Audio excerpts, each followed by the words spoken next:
ಕಳೆದ 25 ದಿನಗಳಿಂದ ಕರ್ನಾಟಕದಲ್ಲಿ ನಾನು 4 ದಶಕಗಳ ರಾಜಕೀಯ ಜೀವನವನ್ನು ಸಿದ್ದರಾಮಯ್ಯನವರ ಜೊತೆಯಲ್ಲೇ ಮಾಡ್ತಾ ಬಂದಿದ್ದೇನೆ. ನಾನು ಇಂಥ ಒಂದು ಕಾಲ್ನಡಿಗೆಯನ್ನು ನೋಡಲೇ ಇಲ್ಲ.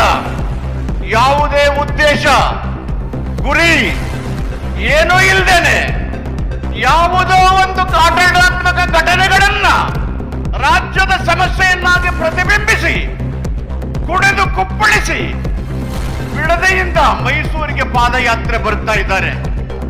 ಪಾದಯಾತ್ರೆ ಮಾಡಲಿಕ್ಕೆ ಯಾರ್ದು ತಕರಾರಿಲ್ಲ.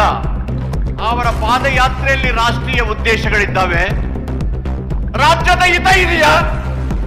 ಅಭಿವೃದ್ಧಿಯ ಪರವಾಗಿದ್ದಾರಾ? ಸಾಮಾಜಿಕ ನ್ಯಾಯ ಇದೆಯಾ?